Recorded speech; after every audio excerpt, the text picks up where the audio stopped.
Good day, Internet, and today I'm going to show you how to make a basic maze game.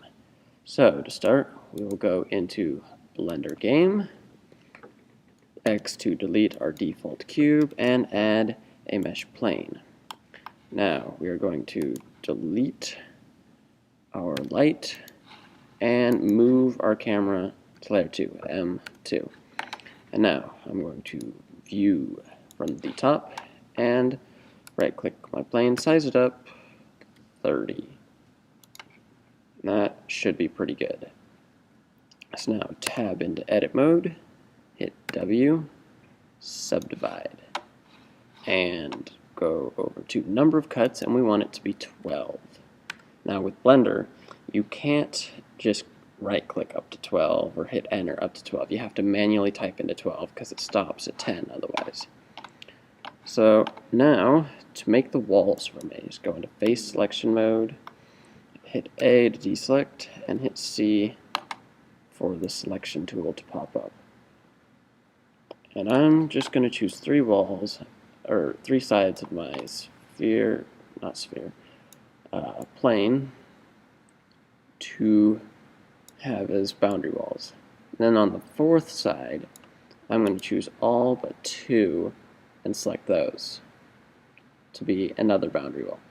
And now, I'm just going to make a nice basic maze for level 1. You can make an advanced as maze as you'd like, but for me, I'm just going to make it nice and easy to get the game started for my players.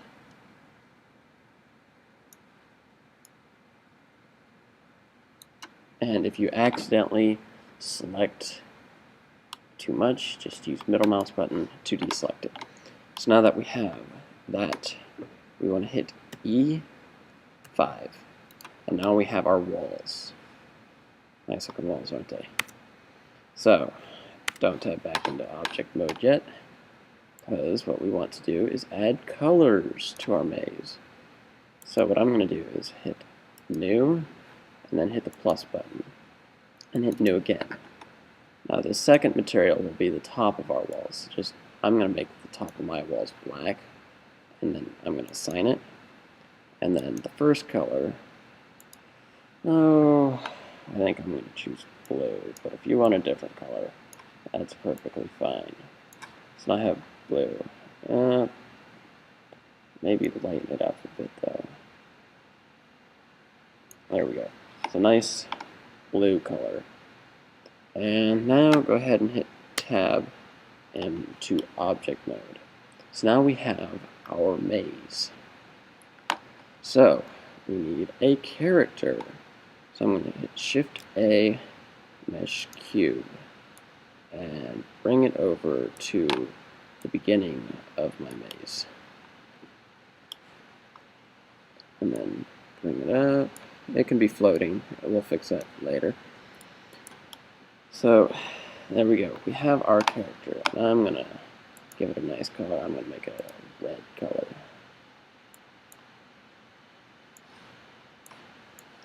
So now I have my character. Go over to the Physics tab and make your character dynamic. And make sure Actor is checked. That is very important. Actor is checked. So now that we have our character, we're going to give our character movement. So go ahead and bring this bar up and then change it to the logic editor. And for now, we can just slide this off to the side because we don't need that. So, we're going to add 4 keyboard sensors. 4. And we're going to add 4 motion actuators. 2, 4.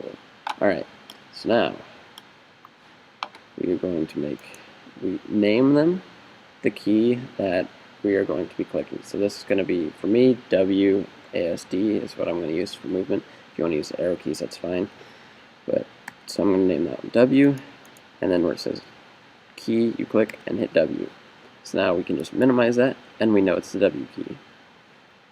And what we're going to do is just connect these two. and it automatically brings up the AND controller. If you want a different one, you can change it, but in this tutorial, you just need the AND.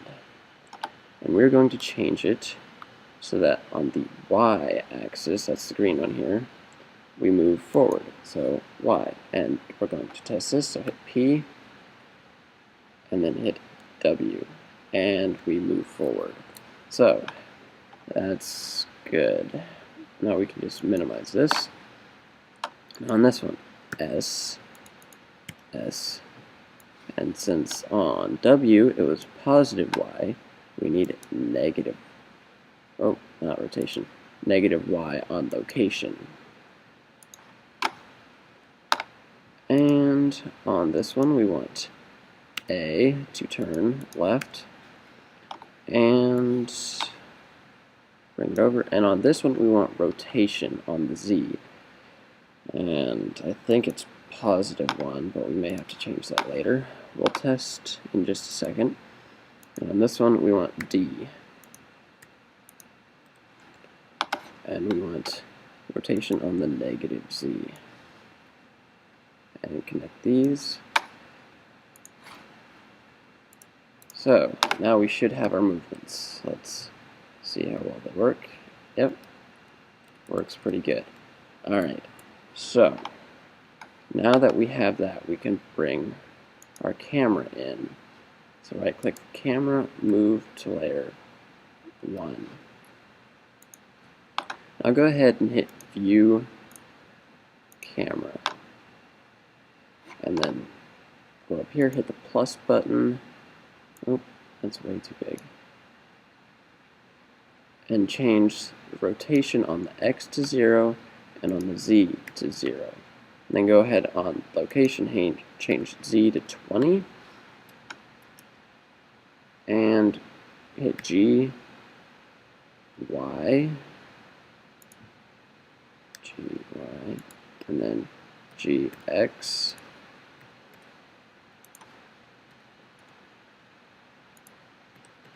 and just move it so that it's directly centered above your character. So that seems to be pretty good. So now, your camera is selected, shift right click your player and hit Control P. Now let's make sure we got this parented correctly. You hit right click on your cube, hit G, and the camera moves with the cube. So now if we hit P and play it, we have a nice moving camera with our cube. And hit escape to get out. Alright, so now we're going to add in second levels. So we'll go ahead and hit the plus button up here and hit full copy. Now I'm just going to name this level 2. Now go back to our scene and we'll name this level 1. So now, to change levels, we shift add a cube and bring it to the end of our maze. Now in this, you need it so that the bottom is sticking out a bit, and then size it up on the X, so SX, so it goes through both of those walls without going through the next one over. And then in physics, we need actor, ghost, or no, not ghost, actor, invisible. And here's an important part. We need a property on this wall, and we will name it wall, just to make things easy. That's all you need to do with that right there. So now, go back over to your cube, right click on the cube, go ahead and shrink that, and now we need a collision sensor. And this is where the property name is important, because it must be the exact same name. So if you put wall, go ahead and type in wall, and then hit this button, which is true trigger pulse, which means it's always ready to activate. And now we need a scene. And go ahead and connect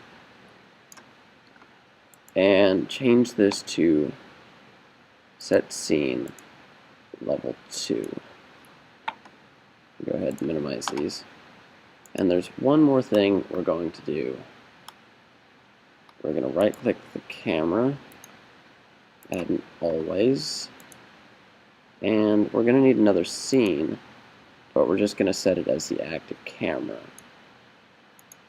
So, not set scene, set camera, and go ahead and leave that blank.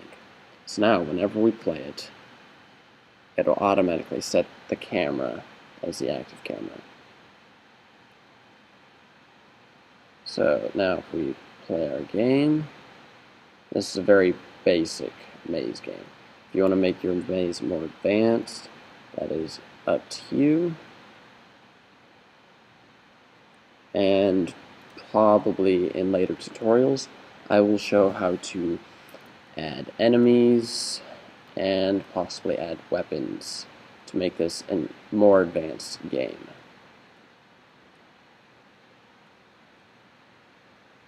So let's see, almost there.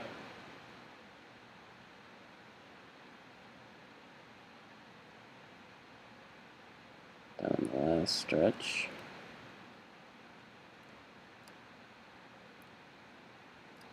And now I hit my invisible cube, and it set it to level 2, which in this case is the same as level 1. So there you have it. That is how you make a basic maze game. In the second tutorial, I will go over some more advanced functions along with more logic bricks. Thank you for watching.